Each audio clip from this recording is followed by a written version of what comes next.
Olá, meu irmão, minha irmã, graça e paz, sejam todos muito bem-vindos. Estamos novamente aqui reunidos hoje, dia 30 de janeiro, estamos encerrando já o primeiro mês de 2025 e com a graça do Senhor continuamos aqui estudando a palavra do Senhor. Nós vamos orar nesse instante, pedindo a Ele a sua condução e em seguida faremos a leitura do capítulo 20 do livro de Atos, dos versículos de 7 a 12. Vamos orar? Senhor meu Deus, muito obrigado, Senhor, por esse dia que o Senhor nos concede. Obrigado, Senhor, por tantas bênçãos a nós ofertadas, pela proteção, cuidado, amparo, ajuda em todos os sentidos, pela salvação em Cristo, pelo privilégio, Senhor, que é estarmos com a Tua palavra aberta diante de nós e podermos meditar nela. Te rogamos, meu Deus, nesse momento, que o Senhor aclare nossas mentes, nos dê, Senhor, sabedoria do Espírito Santo, para que possamos entendê-la e possamos também guardá-la em nossos corações. Nós te rogamos assim, no nome santo de Jesus Cristo. Amém. Abramos, meus irmãos, nossas Bíblias, então, no livro de Atos dos Apóstolos, capítulo número 20. Nós faremos a leitura do versículo número 7 ao versículo de número 12. Atos 20, de 7 a 12, nos diz assim a palavra do Senhor. No primeiro dia da semana, estando nós reunidos com o fim de partir o pão, Paulo, que devia seguir viagem no dia imediato, exortava-os e prolongou o discurso até a meia-noite. Havia muitas lâmpadas no cenáculo onde estávamos reunidos. Um jovem chamado Eutico, que estava sentado numa janela, adormecendo profundamente durante o prolongado discurso de Paulo, vencido pelo sono, caiu do terceiro andar abaixo e foi levantado morto. Descendo, porém, Paulo inclinou-se sobre ele e, abraçando-o, disse, não vos perturbeis, que a vida nele está. Subindo de novo, partiu o pão e comeu, e ainda lhe falou largamente até o romper da alva, e assim partiu. Então conduziram vivo o rapaz e sentiram-se grandemente confortados. Irmãos, a partir do quarto século, mais ou menos, a igreja cristã ela iniciou um processo de transformar o culto em algo mais complexo. Essa complexidade incluía a entrada de símbolos, modelos, principalmente tudo retirado do Antigo Testamento, do culto do Antigo Testamento. O culto do Antigo Testamento, como um símbolo, como um modelo, ele apontava para algo que era mais importante, que era o sacrifício de Jesus Cristo. No Novo Testamento nós temos um culto muito mais simples por conta disso, já que todo aquele simbolismo do culto foi esvaziado na pessoa de Jesus. A Igreja Católica Romana então estava resgatando esses conceitos simbólicos justamente por causa da beleza e assim por diante, mas perderam o aspecto da simplicidade. A própria igreja em si começou a caminhar, afastando-se dessa simplicidade do Evangelho, e o resultado nós já conhecemos. E é interessante notar isso justamente porque, de alguma forma, a liturgia e a forma como a igreja existe, uma está sempre andando ao lado da outra. O culto é um reflexo da vida da própria igreja. E o que nós vemos aqui, meus irmãos, no texto que nós acabamos de ler, é justamente um culto que reflete a vida da igreja. Nesse texto que nós acabamos de ler, meus irmãos, o apóstolo Paulo está numa caminhada indo em direção a Jerusalém. Ele estava na cidade de Éfeso, passou alguns anos lá, mas ele havia decidido sair da cidade. Lá no capítulo número 19, o apóstolo Paulo tinha resolvido, no versículo 21, sair da cidade e voltar para Jerusalém. No meio desse caminho houve um grande tumulto, levantado por um ourives chamado Demétrio, versículo número 24. Esse tumulto quase leva a vida de dois irmãos que foram presos no meio desse processo, mas com a graça do Senhor tudo foi resolvido, o tumulto acalmou, mas Paulo já tinha decidido sair, então o texto nos diz que capítulo 20, Paulo resolve seguir viagem. Nessa viagem de volta para Jerusalém, Paulo passou por várias cidades, o texto nos diz que ele passou fortalecendo os irmãos, versículo número 2. E no meio desse processo, nós já descobrimos que houve aqui uma conspiração para tentar matar Paulo, no versículo número 3, mas Paulo ficou sabendo, e então eles conseguiram fugir, porque Paulo ia pegar um barco, mas desistiu de pegar esse barco e resolveram ir a pé. Por conta disso, um grupo de irmãos, porque eles estavam levando uma oferta muito grande para Jerusalém, um grupo de irmãos foi à frente, o apóstolo Paulo então, junto com Lucas, vai um pouco mais atrás. Por isso mesmo o texto começa a relatar, até o versículo número 6, que o apóstolo Paulo levou pelo menos uns 5 dias para chegar na cidade de Troade. E nessa cidade ele ficou por uma semana, ficou 7 dias na cidade de Trode, para então embarcar em direção a Mileto, no versículo número 13, para que chegasse então à cidade de Jerusalém. Isso é justamente o encerramento desses 7 dias que nós temos do versículo 7 ao versículo 12. E Lucas se preocupa em relatar de forma bem extensa o que aconteceu nesse dia, porque foi importante o que acontece aqui. Temos um culto, nesse culto acontece muita coisa. Acontece uma pregação da palavra imensa, uma coisa enorme, mas acontece também uma morte e uma ressurreição. Mas em meio a todos esses eventos, eu sei que isso chama muita atenção, nós vemos a simplicidade como a igreja lidava, a forma como o culto se organizava e como o Senhor abençoava essa igreja.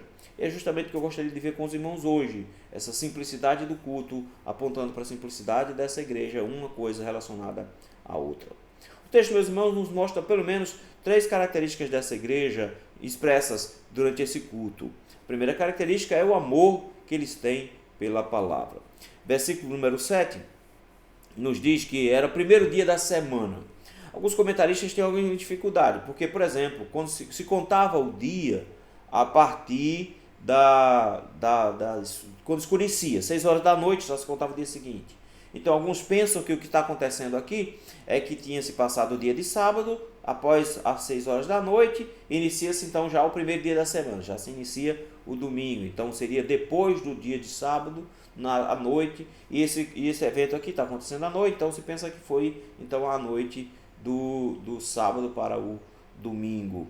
Outros acham que não, que tinha se passado realmente o primeiro dia da semana e que estava assim, então se encerrando esse primeiro dia e que o culto começou um pouco mais cedo.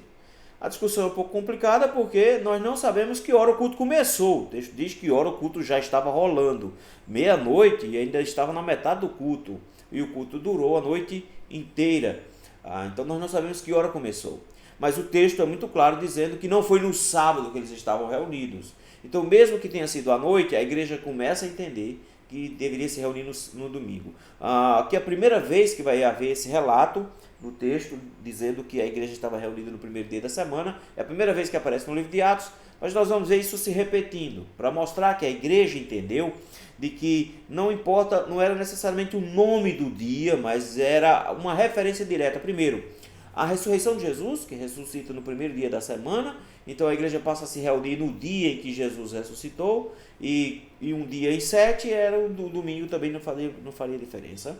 Segundo lugar, foi também o dia que desceu o Espírito Santo. A igreja estava reunida no primeiro dia da semana, quando o Espírito Santo desceu. Então, tanto a ressurreição de Jesus como a descida do Espírito Santo aconteceram no primeiro dia da semana, e nós vamos ver sempre a referência de que a igreja está reunida no primeiro dia da semana, e no final das contas lá, quando nós chegamos no início do segundo século, nós já temos referência que a igreja tinha como prioridade a reunião no primeiro dia da semana e não no 7º dia da semana, como era o caso dos judeus. Inclusive, eles não recomendam mais se reunir no 7º dia por causa dos judeus.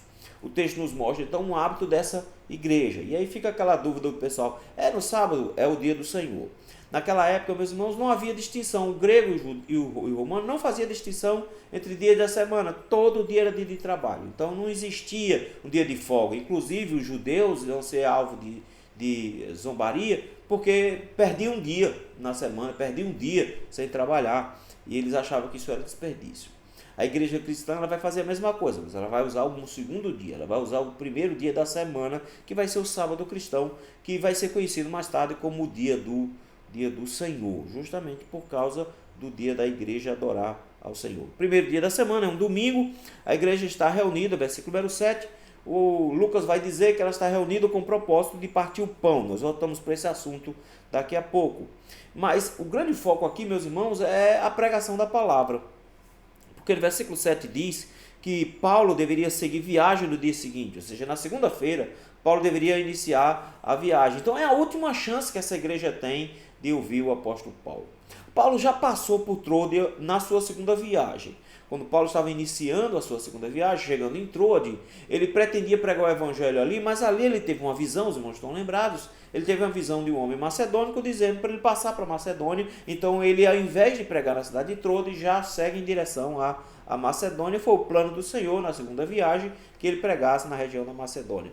Então, naquele momento, ele não pregou a essa igreja, não houve uma pregação nessa igreja. Mas na sua terceira viagem missionária, que é essa, sim, Paulo pregou aqui nessa cidade e se organizou aqui uma igreja. Talvez durante o período que ele esteve aqui na cidade de Éfeso. Ele faz o relato de que pregou e que tinha uma igreja organizada na cidade de Trode, no texto de 2 Coríntios capítulo 2. Então ele faz uma referência da cidade de que havia uma pregação aqui nessa região. E é justamente para essa igreja que ele está pregando. Paulo está passando por lá, passou uma semana nessa igreja com os irmãos.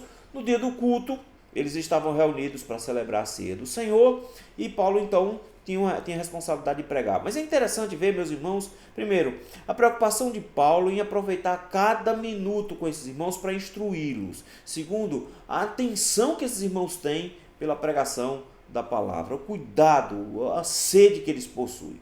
Porque o texto nos diz que Paulo, por ter que viajar no dia seguinte, exortava-os.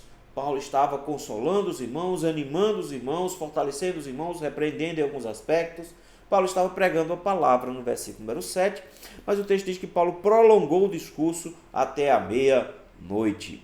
A ideia, meus irmãos, não é que esse discurso é padrão. Vocês vão ver o tempo inteiro o Lucas falando, dizendo exatamente isso, de que o discurso tinha se prolongado. O versículo número 7, ele traz essa informação, dizendo que o discurso foi longo e foi até a meia-noite, e ele repete essa ideia no versículo número 9, dizendo que durante o prolongado discurso de Paulo, parece que Lucas também entendeu que o discurso foi longo. Aí você pode pensar assim, que tortura, não é, para esses irmãos? Mas não, meus queridos, é interessante ver como o Senhor tinha organizado aquela noite para ser uma noite de despedida do apóstolo Paulo. Paulo não vai voltar mais a ver esses irmãos, mas a ânsia de Paulo em falar e a ânsia da igreja em ouvir. Eles dizem que o texto no versículo número 8 diz que eles estavam reunidos num cenáculo, era uma área grande, coberta. Alguns usavam para eventos, mas também usavam para depósito, coisas desse tipo. Provavelmente era uma casa de um dos irmãos da igreja de Troade, que cedeu, tinha essa área ampla, e no dia o lugar estava lotado. O texto diz que eles estavam reunidos e que havia lâmpadas. Não é que havia lâmpadas como nós, mas havia luminárias espalhadas pelo lugar, o que mostra que o lugar não estava escuro, não estava numa penumbra, mas o lugar estava iluminado e estava toda a igreja lá, lotando esse lugar. Estava tão lotada, porque o texto nos diz que um jovem chamado Eutico estava sentado numa janela. Naquela época, meus irmãos, as paredes eram relativamente largas, e as pessoas usavam essas janelas para ceder assento. Eu sei que aqui na capital não faz isso, mas no interior o pessoal faz muito isso. Então se sentava nas calçadas e usava às vezes as janelas como assento. Eu mesmo fiz isso 1 milhão de vezes na casa da minha avó, para ficar batendo papo sentado na janela. Então era muito comum se utilizar também nessa época, se sentar na janela, justamente porque havia espaço na janela. As janelas não tinham essa parte de madeira, era basicamente uma cortina, então você afastou a cortina, você tinha um lugar ali para sentar. Então vejam, meus irmãos, a ânsia dessa igreja, o desejo dessa igreja, uma igreja lotada, e o texto nos diz que a pregação foi longa, porque foi até a meia-noite. Nós não sabemos que hora começou essa pregação, nós não sabemos que hora começou o culto, mas com certeza não começou às 10 horas da noite, não era uma vigília. O culto provavelmente começou mais cedo, por volta aí das 6, 7 horas da noite, e está se prolongando até meia-noite. Então já tem algumas horas de pregação aqui. Mas a igreja está reunida, o lugar é iluminado. Eles podem ficar lá, eles têm desejo, eles têm ânsia por escutar a palavra do Senhor, e Paulo igualmente de falar a palavra do Senhor. E eu acho que essa é a primeira grande característica aqui do culto, que fala muito da igreja, que é o cuidado e o zelo pela pregação da palavra. Hernandes Dias Lopes diz uma coisa interessante, diz que sermonetes, sermões pequenos, geram também uma igreja e crentes pequenos, raquíticos, e eu concordo com ele. Uma igreja que não ama a pregação, meus irmãos, é uma igreja morta. É uma igreja que está gravemente doente. Um irmão que tem dificuldades com amar a palavra, e gostar da palavra, entender a palavra, esse irmão ele está com problema. Ele não tem desejo pelo Senhor. Isso é uma manifestação clara de frieza espiritual e até, quem sabe, até de uma situação ainda pior espiritualmente. A Bíblia está recheada de textos, meus irmãos, por exemplo, de Davi falando: quanto amo a tua lei, na tua lei medito de dia e de noite. Salmo 119 tem várias referências desse prazer que existe na lei do Senhor e de meditar nela. Irmãos, faz parte do coração do crente o gosto, o desejo de aprender. Eu, como pregador, já tive várias oportunidades de ficar encantado de eu estar cansado, de eu estar querendo parar, mas a igreja pedindo mais, a igreja tirando mais. Já cheguei a dar uma palestra que durou mais de 3 horas, mas não foi porque eu queria falar, mas é porque os irmãos ficavam perguntando e continuando, e eu louco para ir embora, mas os irmãos lá. Então vejam que coisa bonita, o anseio pela pregação. Até a meia-noite aqui, o problema não foi Paulo se estendendo, a questão toda era uma igreja que amava a palavra. Era um culto que estava expressando o coração da própria igreja. Tinha pregação, e a pregação não foi curta. Se nós, meus irmãos, estamos tendo dificuldades em amar a palavra, o problema não está no pregador, e às vezes eu reclamo do pregador. Porque quando o coração não está disposto a ouvir a palavra, 10 minutos de pregação vai ser uma eternidade para você. Mas na verdade, se a pregação da palavra é uma exposição concreta das Escrituras, você deveria manifestar em seu coração desejo. Se não tem feito isso, você precisa orar ao Senhor, rogar misericórdia ao Senhor, pedir graça ao Senhor, para que Ele possa te ajudar, para que você possa cultuar ao Senhor com um coração sincero e sentir sede da palavra. Pedro fala lá na sua primeira carta, no capítulo número 2, que nós devemos desejar como crianças recém-nascidas o verdadeiro leite espiritual. Então é sentir fome da palavra, e a pregação da palavra deveria ter um pouco mais de atenção nesse sentido. Segunda característica que nós vemos nesse culto, que reflete a própria igreja, além do amor pela palavra, é o cuidado que o Senhor tem para com ela. No versículo número 9, acontece um desastre aqui. O texto diz que esse rapaz, chamado Eutico, estava sentado numa janela, e não estava numa janela baixa não. Então notem que tinha muita gente lá, então tinha gente espalhada por tudo quanto era canto, que esse rapaz encontrou um lugar lá em cima, lá na janela, lá em cima. Mas lembrem os irmãos que as pessoas estavam cansadas. Elas trabalhavam, elas acordavam cedo e trabalhavam no pesado. Então não é aquela coisa de que eles estavam tranquilos, não. Eles sempre se cansam. E o sermão estava longo, então essas pessoas eram acostumadas a dormir cedo, porque elas acordavam muito cedo. O trabalho estava muito relacionado ao tempo do sol. Então, antes do sol nascer, as pessoas já estavam de pé para trabalhar, porque quando o sol se punha, não tinha mais como continuar trabalhando. Então, eles sabiam disso. Então, era muito regido pelo sol. E aqui já é meia-noite, então não é um dia ou dois, eles estão trabalhando a semana inteira e já dá meia-noite. Então, o que acontece aqui com Eutico não é que ele estava, digamos assim, espiritualmente fraco e que dormiu durante a pregação, que o problema é dormir na pregação, o problema é estar sentado na janela. Não, a questão é que ele foi vencido. O texto diz literalmente, ele estava cansado, então não era enfado porque estava ouvindo a pregação, mas era cansaço por causa de um dia que ele teve. O texto diz que esse jovem estava sentado na janela, versículo de número 9, e adormeceu profundamente. Foi um baita de um cochilo. Coitado, meia-noite, ele está cansado. Sentar numa janela é legal, porque tem um lugarzinho para escorar assim de lado. Então ele provavelmente se escorou um pouquinho. E nessa escorada, o sono passou a perna nele, ele dormiu profundamente. E Lucas volta a repetir, o sermão de Paulo foi cumprido, o sermão estava prolongado, o discurso estava prolongado. E aí Lucas registra: vencido pelo sono, caiu do 3º andar abaixo e foi levantado morto. Que surpresa desagradável. Já imaginou, meus irmãos, durante um culto o irmão já cai morto assim? A queda foi grande, foi violenta, era muito alta, o texto diz que tinha um 3º andar no ambiente. Ele estava nessa lá de cima, ele caiu de cima do 3º andar, então é uma baita de uma queda. Além dele ter caído dormindo, isso faz com que a queda, provavelmente ele tenha caído batendo cabeça, alguma coisa desse tipo. O resultado caiu morto. Alguns questionam por causa do versículo 10, do que vai acontecer no versículo 10, se realmente Eutico caiu morto. Não, ele deve ter caído desmaiado. Meu irmão, uma queda de um terceiro andar, não é tão simples assim. Então, não é para achar que, não, ele só caiu desmaiado. Ele provavelmente caiu morto mesmo, também. Em segundo lugar, lembre-se que quem está escrevendo esse texto é Lucas. E Lucas estava presente neste culto. Por isso que Lucas tem tantos dados aqui, tem tantas informações. Como, por exemplo, Lucas tem a preocupação de dizer que era um cenáculo, então era um ambiente fechado. Lucas tem a preocupação de dizer que estava iluminado, que tinha muitas lâmpadas no versículo 8, então ele estava vendo o lugar. Lucas tem a preocupação de relatar o ambiente lotado, inclusive onde o rapaz estava sentado. Então Lucas estava presente. E ao que tudo indica, Lucas é quem constata aqui, porque o texto diz assim: quando levantaram o rapaz estava morto. Lucas era médico. Será que Lucas ia se confundir achando que o rapaz tinha só desmaiado e com um morto? É óbvio, ele sabia o que era um morto. E quando eles pegaram o rapaz já estava morto. E aí, meus irmãos, o versículo número 10 nos diz que a atitude de Paulo foi fantástica.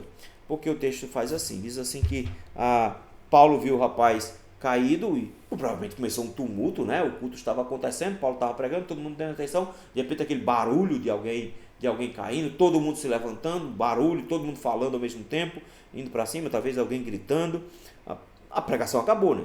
Tem que parar, não tem jeito, o culto não pode continuar numa situação como essa. Mas olha que coisa bonita no versículo 10. O texto diz que descendo, porém, Paulo inclinou-se sobre ele, abraçando-o, disse: não vos perturbeis, que a vida nele está. É por essa expressão de Paulo que as pessoas acham que o rapaz não morreu. Não vos perturbeis, que a vida nele está. Como se Paulo estivesse dizendo: não se preocupe, ele caiu, mas está vivo. Não é essa a ideia. Na verdade, o que está acontecendo aqui é que Paulo encontrou o rapaz e o rapaz realmente estava morto, porque todo mundo constatou isso no versículo número 9. Mas aconteceu um grande milagre aqui. Houve aqui uma ressurreição. Na verdade, meus irmãos, nós não temos tantos relatos assim na Bíblia de ressurreição. Mas em especial a forma como Paulo fez parece muito com a forma como tanto Elias como Eliseu fizeram também para a ressurreição. No Antigo Testamento nós temos relatos de duas ressurreições. No Novo nós temos mais. Com Jesus, por exemplo, nós temos algumas outras ressurreições que aconteceram com Jesus. Então, a gente sabe que Jesus ressuscitou o filho da viúva de Naim, uma menina, então teve várias, Lázaro, então teve pelo menos umas 4 ressurreições aqui. Mas o texto nos diz que o que Paulo fez foi se debruçar sobre o rapaz, inclinou-se e o abraçou. Isso parece muito com o que aconteceu, por exemplo, lá em 1 Reis, capítulo 17, quando o filho daquela viúva faleceu, e Elias então sobe para o seu quarto e se debruça sobre o rapaz, até que o rapaz ressuscitou. Eliseu vai fazer a mesma coisa no livro de 2 Reis, no capítulo 4, vai fazer a mesma coisa. Ele também vai se debruçar sobre o menino, e o menino também vai ressuscitar. Então parece muito a imagem de Elias e de Eliseu fazendo isso, se debruçando sobre a pessoa, e a pessoa ressuscita. E o livro de Atos, em especial, vai fazer duas referências a ressurreições. Eu sei que os evangelhos têm várias ressurreições de Jesus, mas o livro de Atos coloca justamente Pedro e coloca Paulo como objetos do Senhor, instrumentos do Senhor usados para a ressurreição. Pedro com a irmã chamada Dorcas, que também foi ressurreta, e aqui no caso o Eutico, que foi ressuscitado por Paulo. Então, quando Paulo diz: não vos perturbeis, que a vida está nele, ele não está dizendo: não, gente, fica calmo porque ele não está morto, não. Ele está dizendo: não, o rapaz está vivo, mas ele está vivo porque ele voltou a viver. E ele está acalmando a igreja para que o alvoroço pare e o culto continue. Isso, meus irmãos, é muito bom ver que o Senhor cuida da sua igreja enquanto a igreja cultua, e eles dependiam completamente do Senhor em todos os aspectos. E eu acho fantástico isso aqui, ver o Senhor cuidando, porque acontecem imprevistos no culto. Mas o imprevisto no culto é cuidado pelo próprio Deus aqui, e Deus é quem dá consolo para esses irmãos. E uma terceira característica aqui do culto que reflete essa própria igreja é a comunhão dessa igreja. O texto nos diz que, versículo número 11, depois que o rapaz foi ressuscitado, não tem como continuar o sermão de onde parou. Paulo não pode retomar, mas eles estavam reunidos com a finalidade, e por isso Lucas dá 2 vezes essa informação. Lá no versículo número 7, ele diz que eles estavam reunidos para partir o pão. E agora, de novo, o versículo número 11 diz que, subindo de novo, Paulo, voltando para o lugar de destaque, partiu o pão. O que era partir o pão? Era a Santa Ceia. Nós vamos ver a Lucas usando essa informação, falando dessa igreja, lá no início, de que essa igreja ela vivia de casa em casa e partindo o pão. Eles fizeram, na verdade, o seguinte: havia uma festa que eles faziam, que era chamada Festa do Ágape, que era uma refeição. Por isso que nós vamos ver o apóstolo Paulo dando instruções à igreja de Corinto de como organizar uma Santa Ceia. E lembre-se que é nesse período aqui que Paulo esteve em Éfeso que Paulo fez aquela carta aos Coríntios explicando como deveria ser a Santa Ceia. Então, no momento dessa refeição, eles retiravam daquele momento o pão e vinho e faziam a celebração em memória do Senhor, como o Senhor Jesus Cristo tinha instruído. Paulo diz isso muito bem lá no capítulo 11 da primeira carta aos Coríntios. E o que eles estão fazendo aqui, meus irmãos, é aproveitando esse momento de comunhão. E o texto nos diz que Paulo então partiu o pão e comeu. Paulo então celebra a Santa Ceia com esses irmãos. Você pode dizer então, celebrando a Santa Ceia, acabou o culto. Não, mas o texto mostra agora que essa igreja não vai embora. Eles continuam lá. E o texto diz que o sermão de Paulo ainda correu mais um pouquinho e falou largamente. De novo, Lucas mostra que o sermão ainda voltou. Paulo volta a pregar para essa igreja. Eles tomam a Santa Ceia e no meio dessa comunhão dessa igreja, agora todo mundo alimentado, no meio da comunhão, Paulo continua pregando. E o texto diz que Paulo pregou até de manhã, até nascer o sol. Que coisa, meus irmãos, Paulo iria viajar naquele dia. Então Paulo, ao invés de descansar para viajar, Paulo pregou a noite inteira para viajar. E os irmãos estavam ali todos reunidos, ouvindo a pregação até o raiar do dia. Uma igreja unida. Ninguém foi embora. O rapaz está lá também ainda. O rapaz que foi ressurreto, ele continua lá até de manhã. Como é que a gente sabe disso? Porque no versículo 11 diz que Paulo pregou até a alva, o romper da alva, e assim partiu. E então conduziram vivo o rapaz e sentiram-se grandemente confortados. A igreja estava unida em todos os sentidos. O rapaz estava lá. Paulo terminou, levaram o rapaz embora, o rapaz vivo, bem, sem nenhum problema, sem sequelas e coisa desse tipo. E a igreja estava confortada.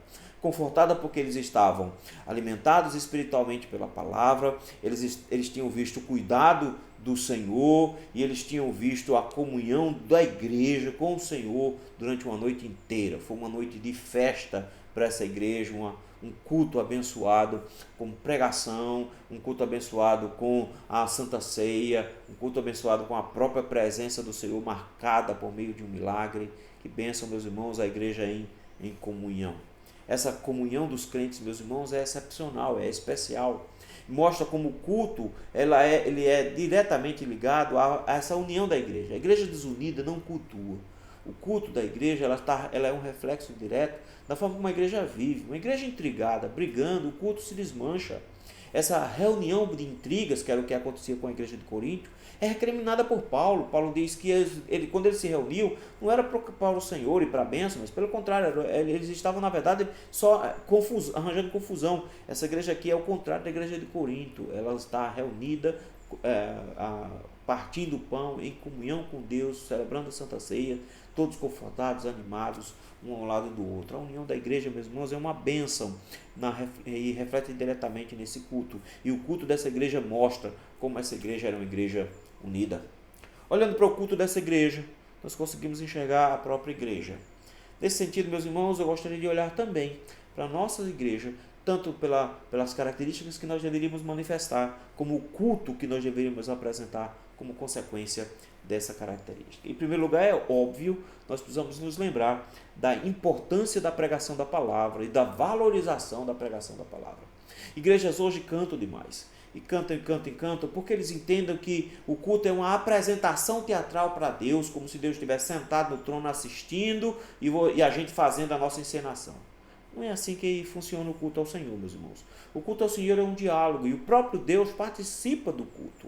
O culto não é feito uma apresentação onde eu apresento, onde eu não tenho, na verdade, nada para apresentar para Deus. Tudo que eu apresento para Deus foi que eu trouxe dele. A pregação da palavra é o que veio de Deus. As leituras da palavra foram o que vieram de Deus. Os cânticos também vieram de Deus. As orações também vieram de Deus. Todas as palavras utilizadas são as palavras de Deus devolvidas a Ele. De maneira que o culto é uma comunhão entre Deus e a igreja. E a pregação da palavra, meus irmãos, é o ponto ápice. É onde essa igreja se cala para ouvir a voz do Senhor. Então, quando uma igreja ela não entende qual é a função dela no culto, ela acha que a pregação tem que ser diminuída, porque é uma pregação maçante, para que haja mais manifestação dela em direção a Deus. E não é isso, é Deus que é o centro do culto, não a igreja. Quando a igreja se acha o centro do culto, ela acha que ela precisa ter mais participação no culto, quando na verdade a maior participação, a grande participação é do próprio Deus, e a maior de todas as participações é quando ele fala por meio da sua pregação.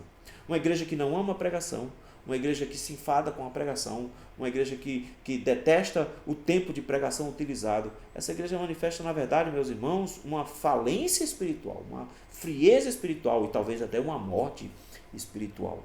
O povo de Deus ama as Escrituras, o povo de Deus ama a palavra, ama ouvir a voz do Senhor. Por isso fica um grande desafio para nós pensarmos nisso. Como é que nós estamos lidando com a pregação? O sono aqui era cansaço, mas muito do sono que a gente vê nas igrejas não é necessariamente cansaço. É, na verdade, enfado espiritual. É uma realidade espiritual sendo manifestada no sono. Como é que a gente sabe disso? 5 minutos depois do culto, ninguém dorme mais e, se brincar, passa a noite inteira conversando. Não é cansaço, é, na verdade, enfado, enjoo pela pregação. Se você tem passado por isso, com canseira com relação a ouvir a pregação, se você não tem sede, desejo de ouvir a pregação, se você não tem esse interesse que te mantém acordado uma noite inteira para falar sobre a palavra do Senhor, ore ao Senhor, rogue misericórdia ao Senhor, para que você tenha um espírito fervoroso, sedento pela palavra, que você deseje esse alimento espiritual para a sua vida. Segunda coisa que nós vemos, meus irmãos, acontecendo é o cuidado do Senhor para com essa igreja e como essa igreja depende do cuidado do Senhor. E eu creio que nós deveríamos pensar nisso também, no culto como esse grande cuidado do Senhor, onde Ele providencia todas as coisas. É bem verdade que pode acontecer no meio desse processo, vez ou outra, um percalço, algum acidente, ok, mas a igreja depende e tem que entender que o Senhor é que está cuidando dela o tempo inteiro. Pode ser que nós não vejamos aqui acontecendo uma ressurreição como aconteceu aqui. Dificilmente isso poderá acontecer conosco. Mas nós precisamos nos lembrar que não interessa o que aconteça durante o culto. O Senhor está cuidando do seu povo e a igreja do Senhor está sempre contando com esse cuidado durante o culto também. É uma igreja que depende completamente de Deus. Nós precisamos aprender isso também. A dependermos do Senhor também na nossa vida diária como igreja, dependermos do Senhor também no culto que nós prestamos a Ele. E a última característica, meus irmãos, é uma igreja que está em comunhão. É triste ver uma igreja brigando. Davi escrevendo Salmos, quando está todo Israel reunido ao redor da liderança dele, ele diz quão bom e quão maravilhoso é verem unidos os irmãos. Então, Salmo 133. Que coisa boa é ver a igreja unida. A igreja, meus irmãos, quando adora unida, ela está em comunhão com o Senhor e entre si. Uma igreja dividida não tem como adorar de forma adequada. De maneira que o povo de Deus é um povo que tem que estar unido. Somos diferentes, é bem verdade, vai haver diferença de um para o outro, mas o que nos une não é o que nos torna iguais. O que nos une é que nós somos diferentes, unidos na pessoa de Jesus Cristo, uma igreja em comunhão. E a Santa Ceia como essa expressão dessa comunhão. A Santa Ceia como um ambiente adequado para mostrar que partíamos o pão. Eu estava vendo recentemente um material de pouco tempo atrás, a igreja presbiteriana decidindo não mais usar o cálice único, porque até então se usava na igreja um único copo para todo mundo beber. Com a pandemia a gente isolou ainda mais, mas veja, quando você pega um daqueles copos, o seu copinho, não é o seu, é a igreja toda reunida. Lembre-se, todos nós juntos, na nossa igreja a gente espera um pelo outro, justamente para lembrarmos de que é um ato de comunhão. E não faz sentido, inclusive, ter ato de Santa Ceia quando eu estou intrigado de alguém. Então, a igreja está sempre em união. Você não precisa ter amizade fina com todo mundo, você não precisa concordar com todo mundo, mas com todos juntos, unidos a Cristo, a igreja vive em comunhão. A Igreja Católica desviou o culto porque o seu coração já estava se desviando do Senhor, estava querendo muito mais aparecer como igreja do que necessariamente apresentar a Cristo. Por isso o culto dela se tornou complexo e retirou-se a simplicidade. A Reforma Protestante restaura a simplicidade e o que nós temos hoje é um reflexo direto do culto do Novo Testamento. Veja, bem simples, pregação da palavra, oração, cânticos, Santa Ceia. É isso que consta um culto. Aqui no caso, o grande chamareis uma pregação.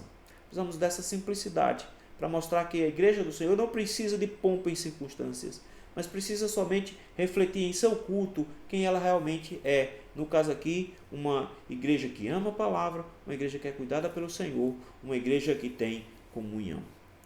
Que Deus nos dê graça para que nós possamos ter essas características e manifestarmos isso também em nosso culto. Vamos orar?